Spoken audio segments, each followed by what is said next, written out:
Yes, yes, yes. Something, the computer was talking to me. Good morning. I'm Brian Belet. As Christopher mentioned, I'm a composer, a retired professor. The retired is the important word.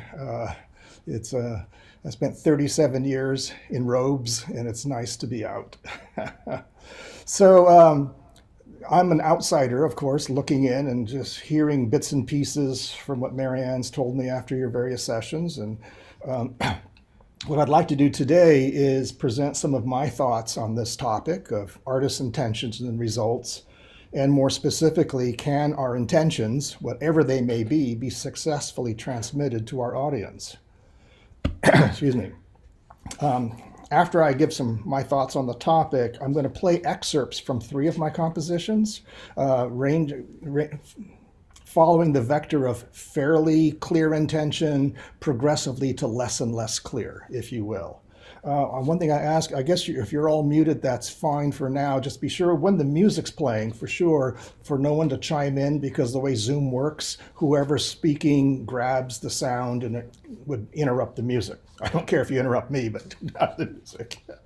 And so then after that, we'll open the floor to comments and discussion at the end.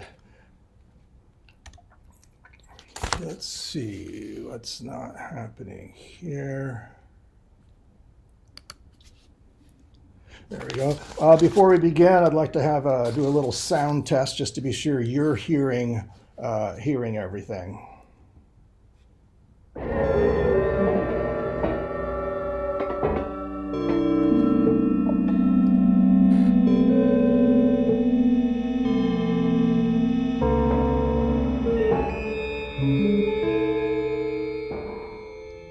Very good. I gathered everyone could hear. There you go.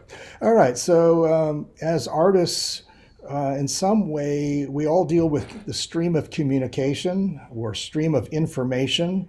I'm using information as the resolution of uncertainty that comes from information theory definition, which I find useful, in which no matter what we're doing, we have a process of a sender using some medium to get to a receiver. If we substitute artist for sender, our artwork for the medium, and audience for receiver, we get the second version of that flow, if you will. I find it interesting that in music, we very often add another step in which the composer transmits information to the performer through a written score, if you will, unless the performer and composer are the same person. But there's an extra step in which then the performer creates the artwork, the composition, and then that moves to the audience. So there's an extra step for uncertainty to creep back in, I fear. If usable information, perhaps equated with the author's intention, is viewed as minimizing uncertainty or maximizing clarity, then it seems to me that any clear communication at any level and at any domain depends on the sender and receiver, or the audience or the artist and the audience, sharing the same set of references and meanings. I think that most references and meanings that we're dealing with are culturally dependent, and they also change over time and place, so that uncertainty occurs in all of our art forms, and even, I find amazing, in an art form of language, of literary arts, which should otherwise be the most clear. Case in point is, this is a book I'm currently reading, a really good book. It's looking at the American Revolutionary period, but from the British perspective. And the book was very interesting. Written just last year, so the current use of language is clear to all of us. However, when there are quotations in the book from King George III and his contemporaries, they're not clear very often. And the author has this author's note I've printed there from his preface. And what struck me as very interesting, that even in the concrete world of words, how phrases, individual words and phrases can change so quickly. And this is in a single language, modern English, and only 250 years time shift. So that the book author still has to guess in many places, even after consulting an authoritative 18th century dictionary. And even that, he's still in several footnotes saying, well, I think this is what the intention is. So I found that interesting. So does art have a shared sense of these references and meanings? Again, thinking of the literary domain, poetry, literature, we work with individual phrases, words, phonemes, which should be clear. But take, for example, the simple phrase, oh, that's bad. That either means that's bad, or in certain contexts, it means that's good. And how do we know? It's only if the speaker and the listener are on the same contextual wavelength that we know which one is being used. Otherwise, it's completely chaotic. It makes me think of one of my professors in graduate school back in the 80s, Herbert Brun, wrote a book in the 80s titled My Words and Where I Want Them. And it was just a manifesto where the book had a series of statements. When I use the word, fill in the blank, what I mean is, and then a little diatribe on that. I thought it was great because he was insistent that, when I talk, I want people to know what I'm saying. In the realm of visual art, I'm thinking specifically painting and related works, where we're dealing with lines and shapes and colors, I think of Kandinsky's book from 1926, Point and Line to Plane, which goes through all the elements that, from his perspective of visual art and his meanings. When I use a green triangle, I mean it to mean this, et cetera, et cetera. It's a manifesto for him, for his own work. And that followed his earlier work concerning the spiritual in art from 1912, which was a much more aesthetic level of his view of arts. But they're both personal manifestos of basically saying, in my art, this is what I'm intending. I think it's great. I think every artist should have the opportunity to write their own manifesto in that realm. Then I think of dance, in which the human body is the medium. An arm in motion we all recognize as an arm in motion. But what does it mean? And I think specifically as an example of the Hawaiian hula, which is a very specific art form, very concrete and direct, but only to those who know the code. And I don't. I just see it as pretty movements, but it's actually telling a story. But I don't know the code. Then we get to music.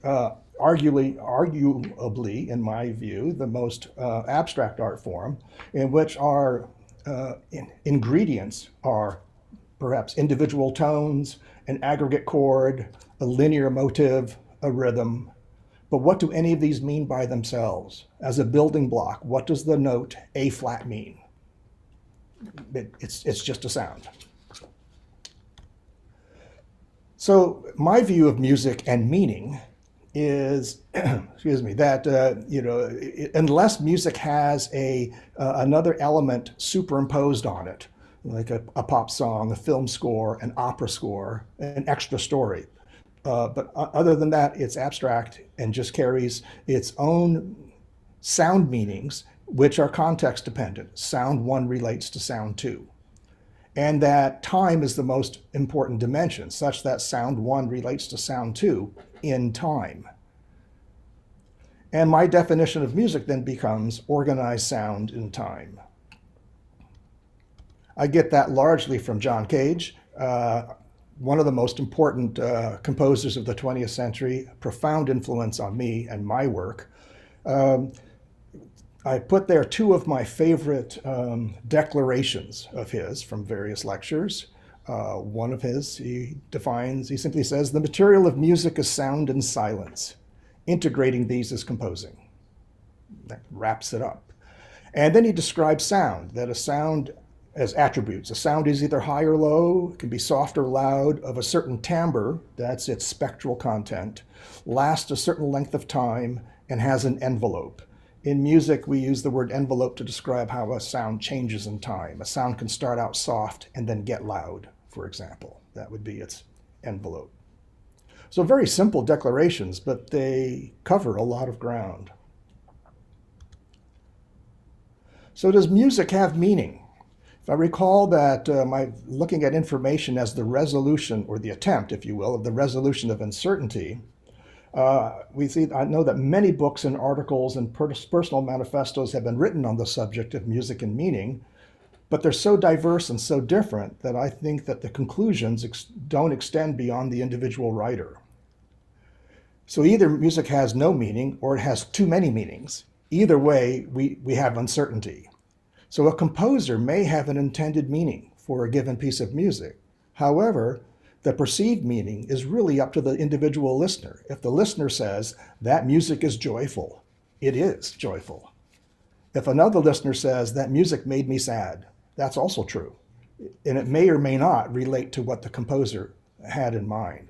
Now, music does have meaning. It's a powerful force. I think it's extremely powerful and extremely emotive and extremely full of meaning.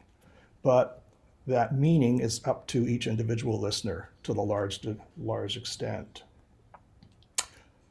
So next I want to play excerpts from 3 of my compositions.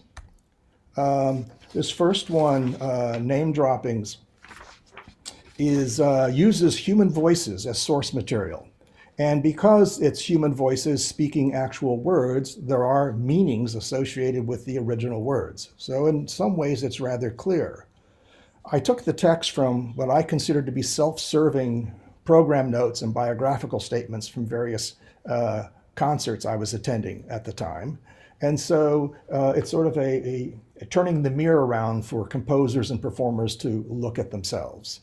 The texts are juxtaposed against each other, so a bit of a collage technique and computer processed to disrupt the original meanings.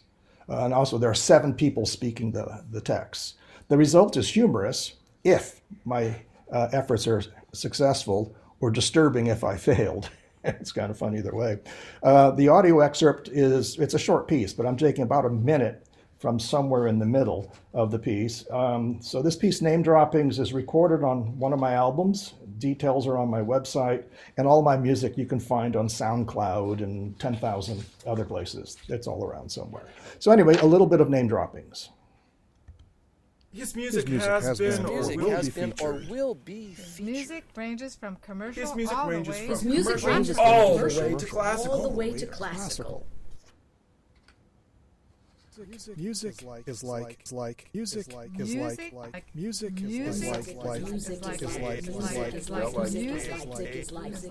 music is like aged cheese.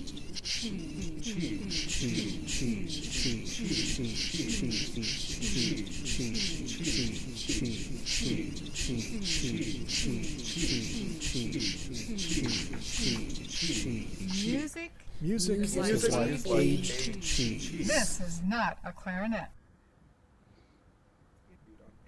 Was interviewed on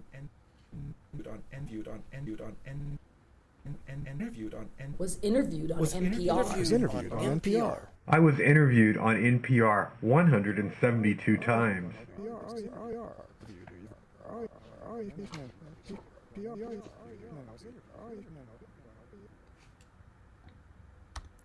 There's a little bit of name droppings. You probably recognize Marianne's voice in there. That's good. Sea Lion Mix uses a similar process in that the source material are field recordings of sea lions and unintended human sounds. This relates in the breakout room. Michelle and I were talking, and this piece actually ties in. Name droppings did too in a different way, but this ties in with that in a way. Now, the sea lions themselves, most of us who have a concern for the environment and nature, the sea lions as living creatures carry a meaning by themselves, a cultural meaning that we can respond to. And human voices, even when just laughing and non-textual sounds, if you will, have a shared cultural meaning, I would think, for most of us. The sea lion sounds I recorded at the wharf in Santa Cruz, California, on a day trip with Marianne and our son Jacques. This background photo you're looking at is indeed the group of sea lions whom I recorded as they basked on a floating extension of the pier. The very first, as you see, they're really crowded together. It was a crowded group. The very first sound I recorded, and which is heard at the beginning of this excerpt, unaltered, prompted our son to start laughing. And this is again, see, the intention was I was going to go get these clean sea lion sounds for a piece I was going to do. And of course, my son laughs through the whole damn thing. And so I had no clean sea lions to work with. And so the intention, I had to learn that the piece is going to be what it's going to be, not necessarily what my original plan was. And of course, it turned out better. This very first sea lion sound, also a little graphic, was accompanied by a big arc of flying snot that just went flying through the air and landed on all the other sea lions. And that got them all yelling at each other. And that's what turned my son into this uncontrollable laughter. And so that's what happened here. Marianne's voice is in there as well, asking questions at low volume. And for reasons I don't know, my voice shows up from time to time. So the artistic lesson I learned from this piece is that while I may have had an original intention for the work, the music itself often has its own ideas that can't be ignored. So Sea Lion Mix is on the same album as Name Droppings, and I'm going to play just 2.5 minutes from the very beginning.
And then the last example I want to play, in a completely different vein, is a work that I composed in 2020, Fantasia Nocturne, which is for solo flugelhorn, solo violin, and string orchestra.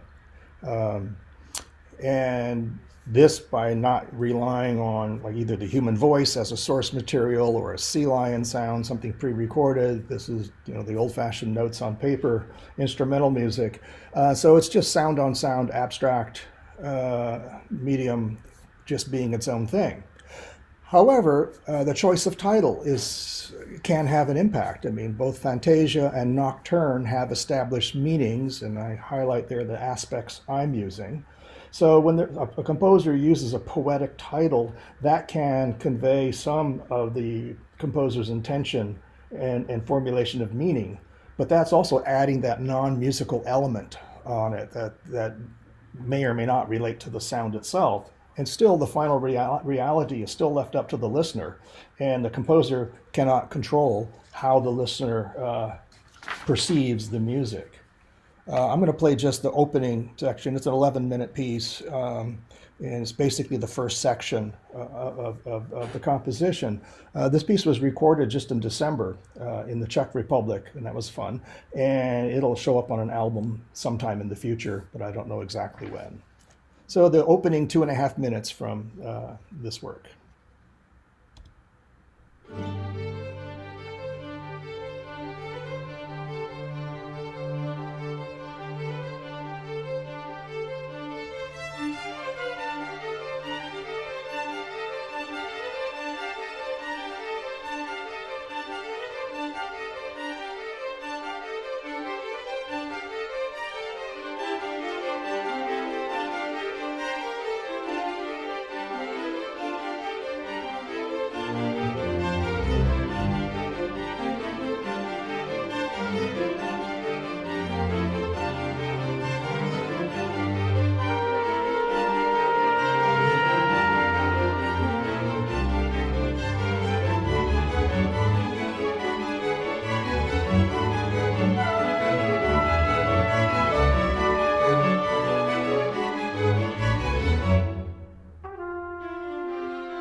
And it goes on from there. So, summarizing or wrapping up, relating to an artist's intentions, can music be used as an instrument of social change? Yes, I think, but rarely, in my experience, as a result of the composer's intentions. Music can be, and all too often is, usurped later by others for various purposes. Usurp can be positive or negative, but it's all too often negative. We see this in commercial advertising, we see it in political campaigning and political identity and agendas all the time. And I think part of it has to do with, certainly in music, it being inherently abstract, it allows misinterpretations as well as alternate interpretations. So it's easily usurped. But it may be that way in all of the art forms. That I don't know. So thank you for your time. That's my throwing out some ideas. I welcome comments and questions, and I will hit a stop share here. Actually, Brian, before you stop sharing, can you show that penultimate slide again? Yeah, let me. It would be really nice because I didn't somehow manage to read it as much. Yeah, let me see if I'm. How's that? There we go. Thank you. Yeah. Social change. Question. Yep. Question. Dr. Brian or Yes. Professor? Just Brian. Or ex-professor. Brian. There you go. Yeah. Question. How, I'm sure that you have considered this overlap in your work. This is the voice of Reverend Luke A. Shooting Star, as our alias, Don Luda Bell, currently. How have you considered the interplay between sound, body movements of our digits, and timing, and perhaps even color, as projected through our orifices, especially the eyes and the mouth, mouth gestures, the flats and the sharps, which you referred to? How does this all relate to the word, the living word, and the phenomena which we refer to as creator presence, designing reality? Have you considered, have you tried to meditate or project yourself into the space of that creation phenomena and see how all this relates to that? And what are your insights, perhaps, you could share with us, please? Well, I think in all of the arts, and certainly in music, and I've seen a lot of composers who have talked about this, is like, where does the art come from? Where does the music come from?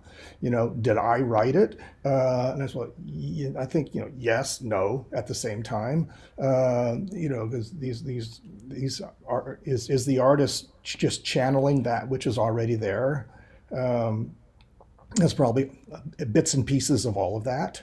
That. I think any of the arts puts us in touch with a much greater level of existence, and it can be, if we look at it correctly, it's a very humbling process. That there every now and then say, "Oh, I guess those were my sounds. Wow, I didn't think I had that in me." That's what I'm saying. It wasn't just me. It was bigger than that. But we're there, the individual artist is the one who actually takes it from wherever it was and puts it into a space where others can perceive it. So I think it's it's a very, at one level, it's a very, certainly spiritual process, and another level, it's just plain hard work. Just get down and just do it. And I think those aren't mutually exclusive by any means. That a piece of music, a painting, a dance comes about through a great deal of hard work. It doesn't just poof happen overnight, even though the audience, listener, gallery observer sees the final product. They have no idea, nor is it necessarily relevant, how much effort went into creating. I mean, I'll be at a premiere and someone will say, "Well, how long did it take you to write that piece of music?" And I said, and I'm puzzled by that, because there's a multitude of answers. I mean, the real answer is all my life. And then, but that can be perceived as flippant, but it's not. It's the piece I wrote a year ago, I could not have written 20 years ago. I needed the extra 20 years to get to the point where I could write it. The actual writing might have taken one afternoon or a year and a half of actually pen in hand. It doesn't matter, but the real answer is all my life. I'm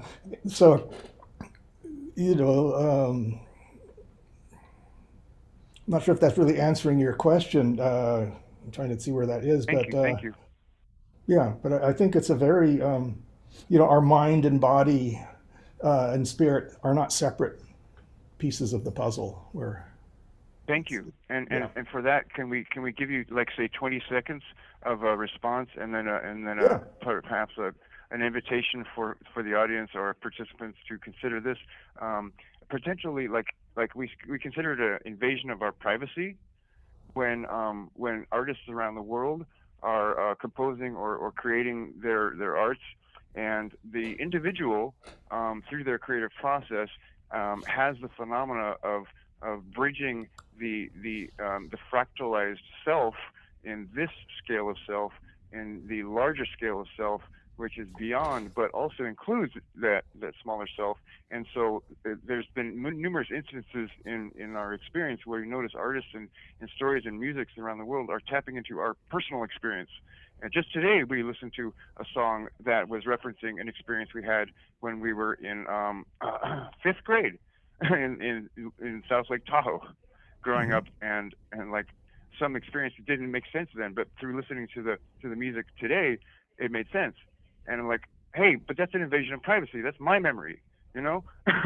So see how like the individual experience can tap into the larger experience, and then there's like a singularity connectivity, and awareness blossoms in a greater, and like, whoa, but the context is missing, so it doesn't make sense, but it has to be shared just the same. And like, wow. So thank you. That's our piece. Pass it on. Great. Mark, you had your hand up.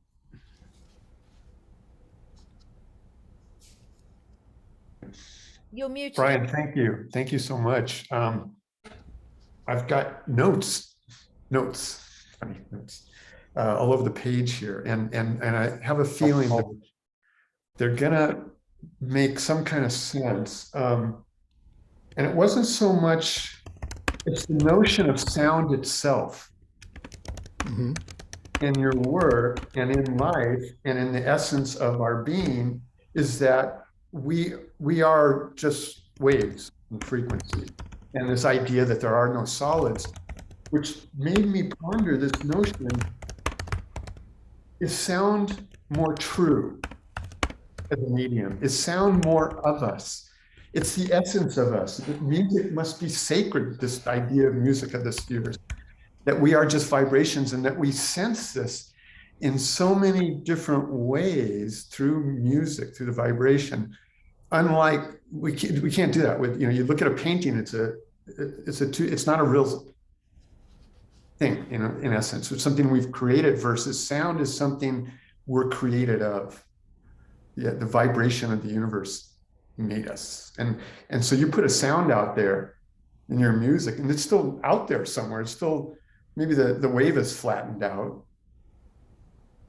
But I don't know, it just made me curious about if music's sacred. But isn't visualization light waves? So I guess I'm not following how your point of sound being a different level of abstraction than stand next to a speaker, close your eyes. Stand next to a painting and close your eyes. I don't know, there's something different. There's this essence of vibration that we feel that is always out there because of sound. I don't know how solids do that way, because I don't know. If I can try, one thing I've noticed that I find interesting is that of our senses, hearing we can't turn off. I can close my eyes and I'm no longer receiving visual information. But even in our sleep, we can't turn off our ears. I think biologically, it's our early warning system. I want to be in the depths of sleep. I want to know if some creature's sneaking up to my tent to eat me, or if my child is crying. So there's a level of the sonic medium that's much more universal. I mean, studies have shown babies hear sounds in the womb.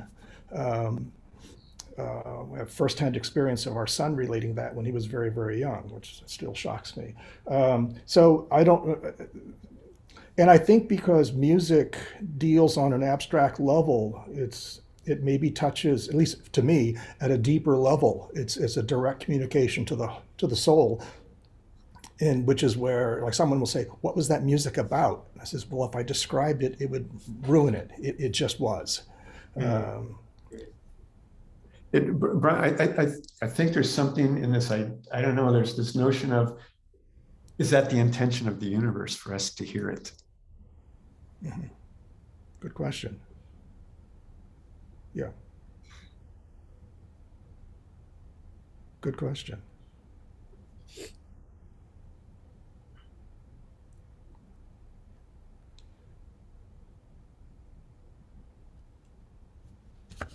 Oh, Claire. I just wanted to, oh golly, this is very stimulating, Brian. So it's set off lots of tendrils of sort of thoughts and resonances. Excuse the pun, but I actually do mean that literally. But one comment I just want to kind of put into the space is just this thing that I have with sound, because I do sound as sound art, but also as a musician and also as a healer. So I kind of have different relationships to sound and how it affects plant growth. So that history to sound and frequency and context. But I think you kind of touched on this when you said, we can't close our ears. But the idea that sound is a form of touch as well. There's a physicality to that touch as well as an emotionality. So I just felt like feeding that into our contemplation here.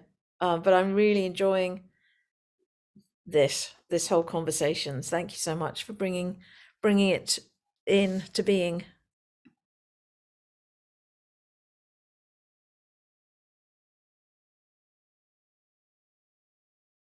If I may, it seems to shed light upon the great words, "Not my will, thy will be done," and like whose will, which will, maybe a blending of wills, small will and great will, consensuality, perhaps, Wow, I see you.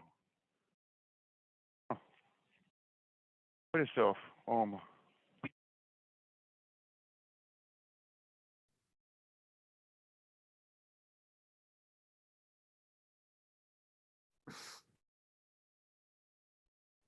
Go ahead, Michelle. Thank you.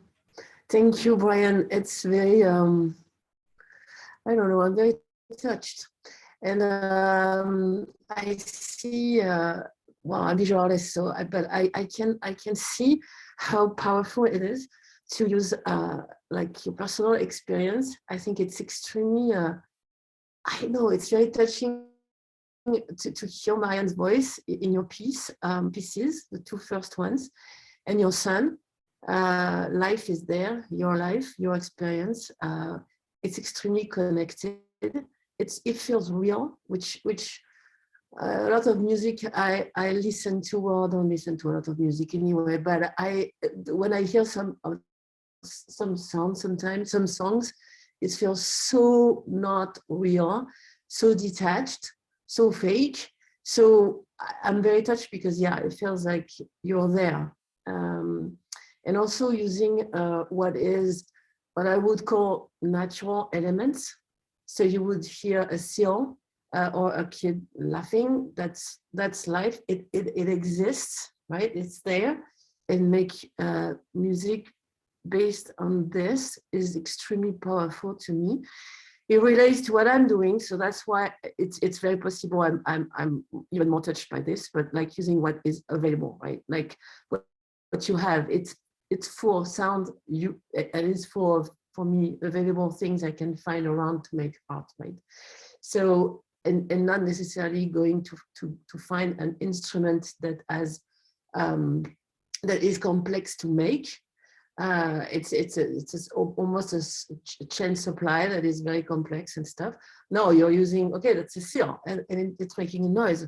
I'm taking a rock and I'm making something. So I think, I don't know, I know it's a journey I'm very focused on, and so thank you, because it kind of especially here and now where I am, it talks so much to me. So that this is beautiful. Yeah, thank you. I don't have a question per se. I don't know.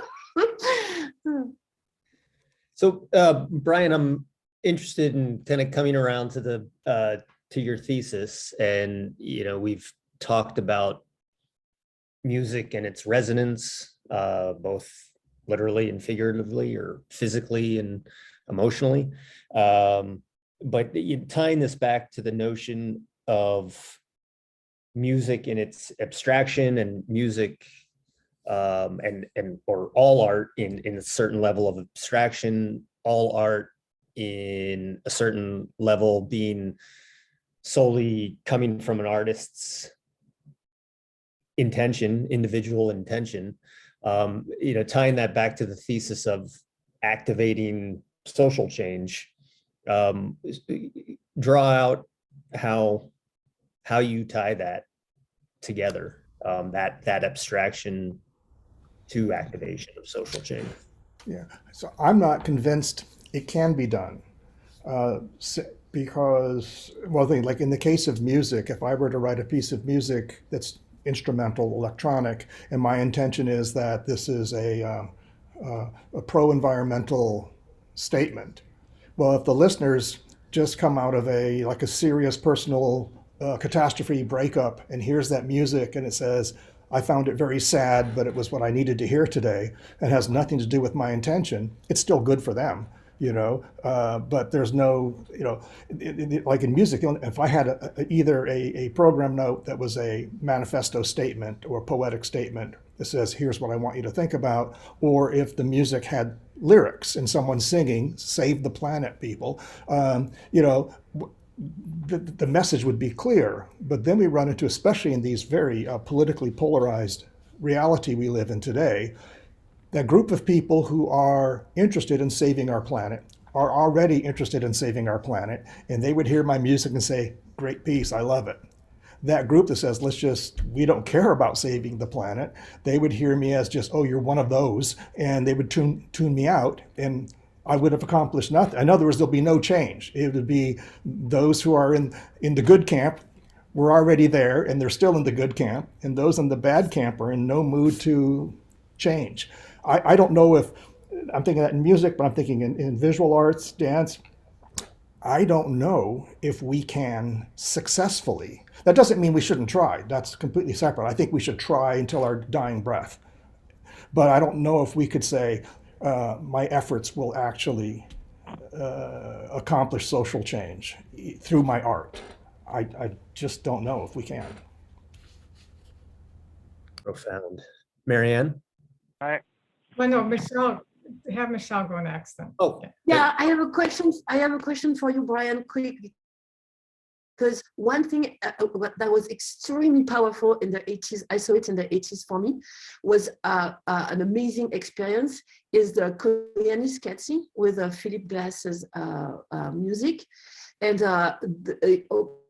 so I don't know if I ever heard Philip Glass music separated from the movie, I would have reacted the same way. But both together, they were and there was no word, but they were very powerful in conveying this urgency of saving the planet from our folly. And this is to date, it's one of the most powerful musical experience linked with climate change. At the time, it was not climate change, but it was amazing. It is still. Yeah. But the question is, but it's impossible to know because I saw it first with the film images.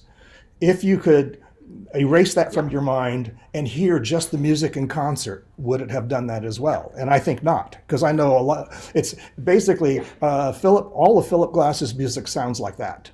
And so I've heard lots of Philip Glass before I saw the film, and my first response as a fellow composer is, oh, another Glass piece, good for him.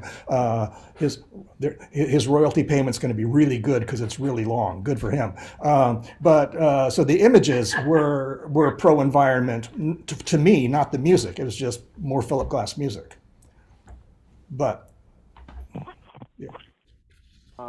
Question or comment when there's a chance for it? If you have their hand up? Yeah, Marianne had her hand up. Sorry, Luke. Okay, we're after then. No, it's okay. I was just going to make a comment that I think the point though, and I see it, Brian, what you're saying about the division, but I think we still need to try. And I think that even the fact that someone has a strong negative reaction to something, at least they're reacting, and maybe something in them, I think the unsettledness might actually crack open a little door and openness to change, because it might disturb them. Maybe even they're like, there's something about that, so sometimes the stronger the negative reaction, the more you realize, well, you touched something important. So I do think that I do see what you're saying, but I think we still have to try, and I think as long as we know our intention, we can't control how people are going to respond or react, but we just have to keep putting that intention out there, and And I think sometimes it's like I think the best thing is getting a reaction of some kind anyway, rather than no reaction. That's like, the worst thing. So that's all I wanted to say. No, thank you. Okay, this is Luke or Luda. How much more time do we have? We have about 5 minutes, and Mark has his hand up. So. Oh, okay. Okay, I'll make it quick then. Great. Actually, Shizlan is our ultimate meta self. So identifying as Reverend Luke or Luda Bell or whatever, these are all subordinates of our meta self. So Luda Bell, the significance of Luda Bell, like Tinkerbell, is that bell. Bing, bing, bing, bing, bing, bing, bing. It's our ability to affect reality through cymatics and resonance and coherence and such. So this may help you, Brian, because we have personal experience of using these technologies and these arts to affect change. It's the humming. The humming is the most effective, actually, because if you compose a piece and you hum it, then it alters and it influences your cellular structure within your body much more so than playing a horn or a flute or drums or anything. And it's the internal structure that matters, because the micro self and the macro self are connected. So if you hum and alter your cellular, your DNA, your body, your organs through that, then you can affect change. But the problem is that there's the consensuality, must honor free will and sovereignty. So this is one of the problems we're dealing with right now, is that the permutations, the transformations that we have inflicted upon all of reality, there's a karmic backlash now. We felt the imperative directive that this must be done, but now we are preparing and we are receiving the backlash, because all of these actions have consequence as well. And the overriding, the cracking through of all of those presences that are resisting has backlash as well. There are many that are open to it, but there are many that are not. And it's very good to be gentle and allow that to happen, but sometimes it's just so important that it just happened now. So we just busted through, and now we're receiving all the backlash. And it's really hard right now. So each of us have that ability. If you resonate, your internal body affects all of it. We encourage you to play with this and experiment with this, because we all have this ability, some more than others. The one shall always exist as well as the many. The many shall always seek to eliminate the one because of the power of influence the one has. We are all existing within each other. Here you go. Thank you. Sure. Mark? I think I might be saying the same thing, but a little shorter in intention of coming back to the full circle of what Brian introduced, which is the notion that information is the resolution of uncertainty, which puts it all on the receiver, doesn't it? To a certain degree, it's how we receive and what we're open to. So then it becomes contextual, and maybe that's what humanity is trying through all these events and these gatherings and doing things like this, where we experience it together. I don't know, there's something in sharing the resonance and sensing that together. So again, I thank you, Brian, for what you brought in today. And Christopher, beautiful. Thank you. Yes. Yes. Yeah, Christopher, I kind of loop it back to your original question for the salon then. Is our art the intention to make somebody feel something, or actually turn around and act and do something because of what they felt? And that's what I'm wondering where the question leads to, that you've instilled into this salon. Thanks. Right. Thank you. Yeah, it is the question of our time for us as artists. As to bringing up the glass piece with the film. As Brian said, if you weren't on that page to begin with, could that music move you to a different page? Maybe not. But can we collectively get to a place where we are moving individuals to another page. I want to hope so. Wow, blessed be. I would be interested in doing some collective humming, like global meditation humming exercises at some point. Perhaps in partnership with BFI. That would be pretty interesting. Thank you.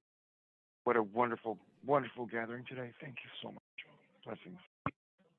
Thanks, Luke.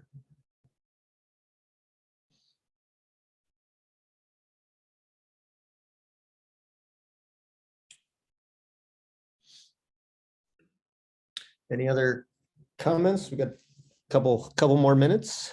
Think of Gandhi and his passive, that was not passive resistance, is that the word, but just staying steadfast and staying steady in spite of all the challenges and all the daunting negativity. And I think it's up to us, my opinion, as artists, using that term to encompass all art forms, to show up in the world and be brave and continue our good work. And maybe we can't answer the question, but it's a good question to dance around and explore. But I think that we can't know how something ultimately will affect someone. Sometimes I've read something or heard something, and then I'd maybe come back to it years later. It's like, wow, it had to sit for a long time. And then I make a connection later. It's like, I'm starting to put it together. Okay, now this is all making sense. So it's sometimes a long process. We can't know the ripples of what we put out there, how that affects people. But I think if we don't do it, that's the worst thing. So it's important to do it in spite of all the odds of, well, how will this be received? Maybe not just, I think just for our own soul, what we need to do, what is in us to do. And so anyway, thank you, all of you. This has been a great conversation. Yep. Thank you, Brian. Yes.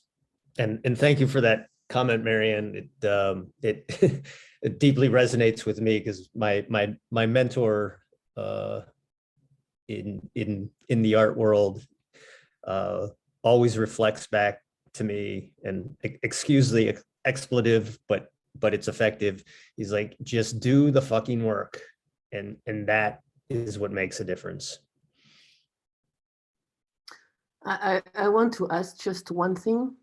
As an artist, the only question I have right now is how to avoid the catastrophe that is coming. And I think that if more artists, that's my take on it, but if more artists knew exactly what is the reality of what we are in, there would be more people willing to maybe think less about the art world and more about the world.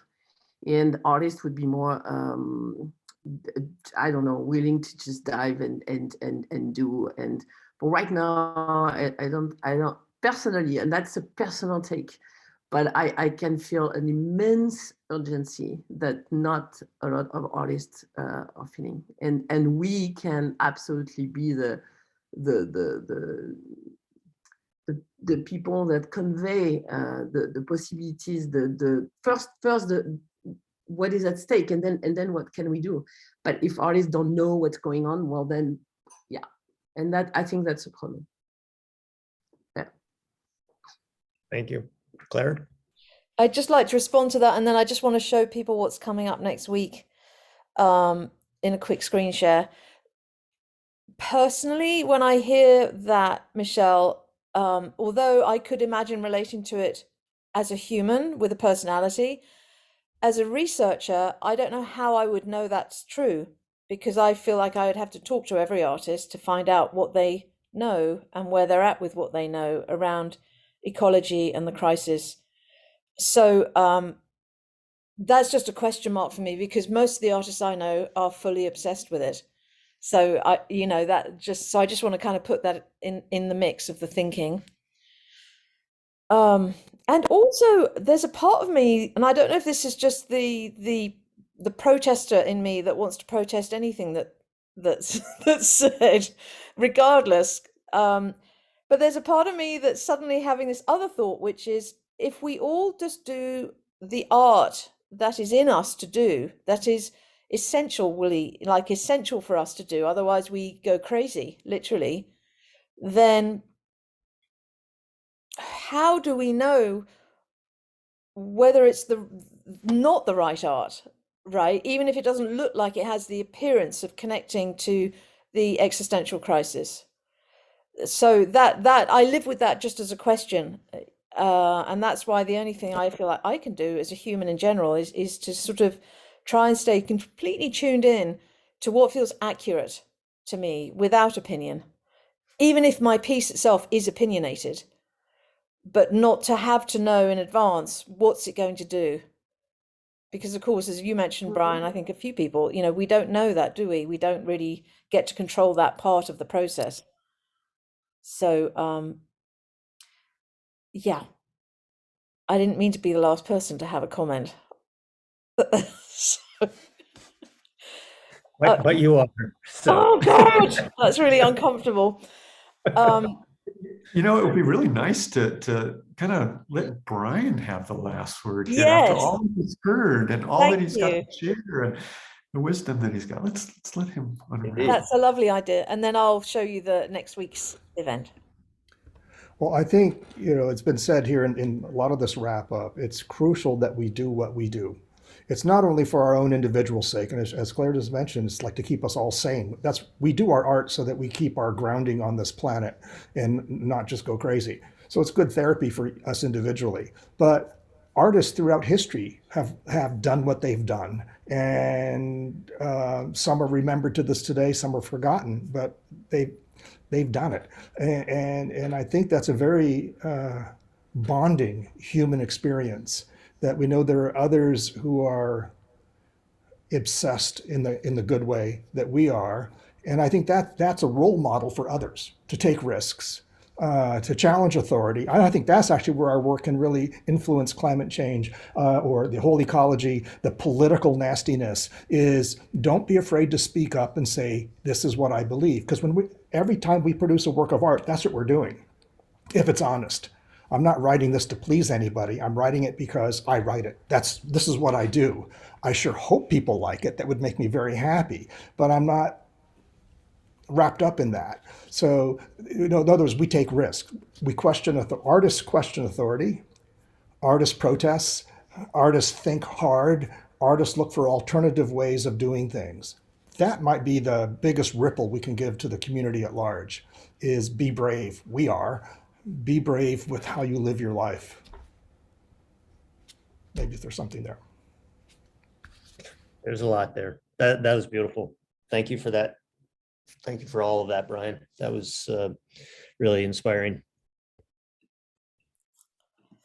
So I'll quickly then just jump in. I wish I could say thank you in a million different ways, Brian. This is the GRC sort of online home, and this is today. And I think I'd put the link in the chat, so anyone that's not already involved in this way, feel free, feel invited, don't feel obliged or pressured. Next week, my Israeli friend who lives in Italy, Uri Noi Maya, I just think of him as Uri, is talking about theatre and embodiment. And he's not just going to talk, it'll be somewhat interactive. But all the information is here if you want to have a look. A lot of it relates to voicing Gaia. And there's tons of links so you can check out his work. And it's not just his work. He works very much in collectives. And he's an extraordinary guy. So that's what's happening next week. I feel really privileged to be able to experience all of these beautiful impulses that show up each week with the presenter and us all as participants. Indeed. All right. Thanks again, Brian. Thank you, everyone. See you soon. Stay warm wherever you are. Yes. Let's hear voices. Da, da, da, da, Da, da, da, da, da. Yeah, it's cold here. Stay warm. Thanks, everybody. Stay Bye. well. Thanks, everyone. Bye. Bye, Jordan. Bye-bye. Thank you, Brian.